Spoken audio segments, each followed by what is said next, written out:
I'd like to share with you a method that I use to elicit structures or grammatical forms from the students using a situation.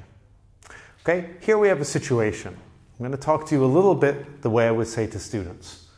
We have a man in bed. He's in a hospital bed. Okay, let's give him a name. What's this man's name? Jack. Okay, this is Jack. Okay, he's in a hospital bed. What's wrong with him? He has a broken leg. Now, let's imagine he broke his leg on holiday doing a sport. What sport was he doing? Skiing. Okay, so Jack is in a hospital bed. He went skiing and he broke his leg. Jack's friend is visiting him. Let's give her a name. What's her name? Jane. Okay? Jack and Jane. Jane is visiting Jack and she feels guilty. Why? Because she convinced Jack to go skiing and he broke his leg. So, Jane feels guilty. She's going to offer to help Jack. Okay? She wants to help him while he's in the hospital. What does she say? I'll give you some help. Here is an empty cup of coffee. What does she say to Jack? Yeah, we could have, can I get you some coffee? Okay? The television. Here's a television in the room. The television is off and the control is over here. What does Jane say? Would you like me to turn on the television? Okay? There's a window here. The room is very hot. Okay? What does Jane say to Jack? Shall I open the window? So, through this situation of the boy or the man in the hospital bed being visited by a friend, I'm able to elicit many examples of the grammar that I want. In this case, it's more functional language. It's structures like can I, would you like me to, and shall I.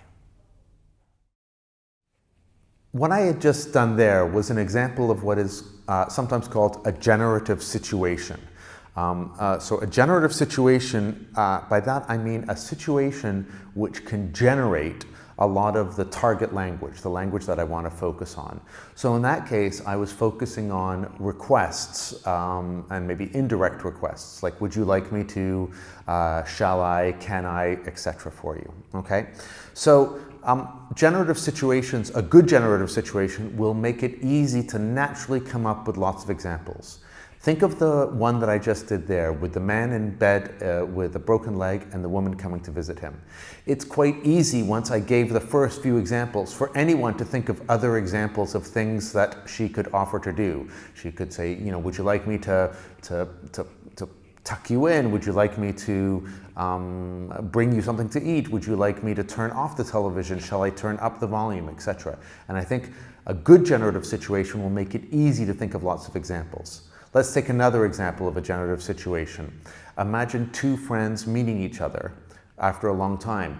That would naturally generate several examples of present perfect. For example, how have you been? What have you been doing? I've changed jobs. I've gotten married, etc., etc.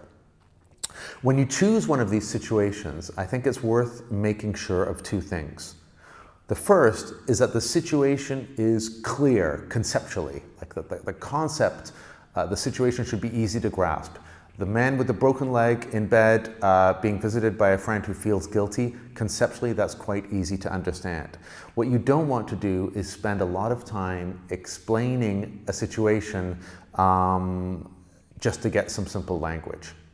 And second important thing is that it will produce lots of examples of the kind of language you want. And more importantly, that these examples will sound natural. So sometimes it's easy to think of one very natural example. So if you were thinking of a situation for a third conditional, you might talk about how would things have been different if this hadn't happened.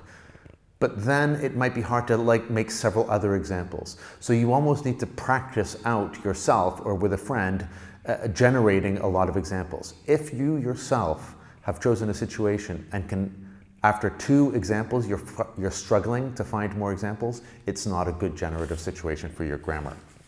So once you have your situation, you present it to the students, a bit like I did there via picture. When I do it with a class, I will elicit more details to make them part of creating the story. So I elicit the names, I might elicit the sport that he was doing, what hospital he's in, and give these details to kind of embellish the story. You could do it also via flashcards. If you don't want to do drawings, you could do it via flashcards, or you could do it by telling a story without necessary visual aids and eliciting the examples.